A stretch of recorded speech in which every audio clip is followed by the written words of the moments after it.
জাতীয় নাগরিক পার্টি এনসিপির 1 বছর আজকে পালিত হচ্ছে। এই 1 বছর আমরা নানান অভিজ্ঞতার মধ্য দিয়ে জাতীয় নাগরিক পার্টি এনসিপি গিয়েছে। শুধু এনসিপি নয়, পুরা বাংলাদেশেই আসলে এই 1 বছর বহুমাত্রিক অভিজ্ঞতার মধ্যে দিয়ে গিয়েছে। আপনারা জানেন, গণ অভ্যুত্থান পরবর্তী একটি সময়, সেই সময়কে ধারণ করে বাংলাদেশকে এগিয়ে দিতে যে নেতৃত্ব প্রয়োজন, এনসিপি তার জায়গা থেকে সেই চেষ্টা করেছে। সিলন টি রপ্তানিতে শীর্ষে। আমাদের আজকের এই প্রতিষ্ঠা বার্ষিকীর যে প্রতিপাদ্য, যে দেশ আর যাবে নতুন পথে, ফিরবে না আর ফ্যাসিবাদে।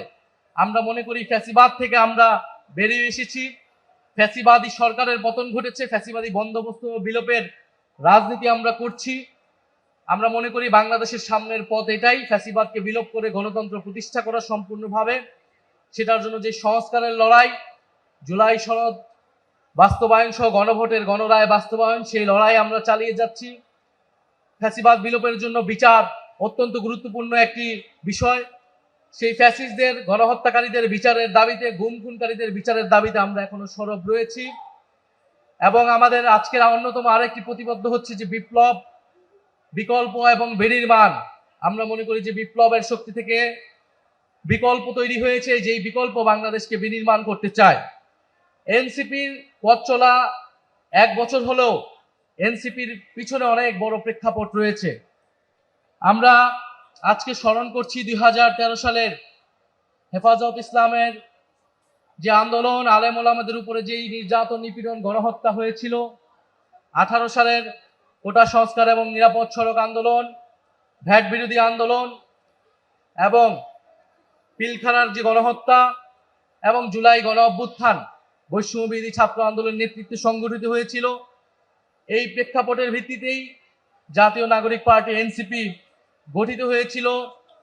গত বছর 2025 সালের 28শে ফেব্রুয়ারি এনসিপি 28শে ফেব্রুয়ারি প্রতিষ্ঠিত হলেও গণ অভ্যুত্থানই আসলে আমাদের শিকড়। গণ অভ্যুত্থান থেকে আমাদের যাত্রা শুরু হয়েছে। আমরা সামনের দিকে এগিয়ে যাই। সামনে স্থানীয় সরকার নির্বাচন।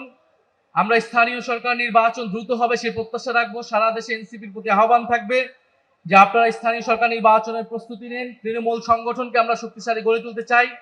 এবারের নির্বাচনে 6টি আসন আমরা বিজয় লাভ করেছি। আমরা এটাতেই সন্তুষ্ট নই। আমরা সামনের দিনগুলোতে আমাদের এই অর্জনকে আমরা বৃদ্ধি করব।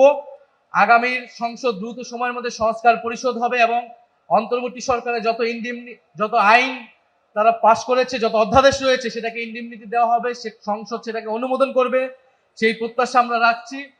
আর আজকের এই আমাদের আয়োজনে বাংলাদেশ গণপ্রজাতন্ত্রী সরকারের প্রধানমন্ত্রী জনাব তারেক রহমান, উনি শুভেচ্ছা বার্তা জানিয়েছেন।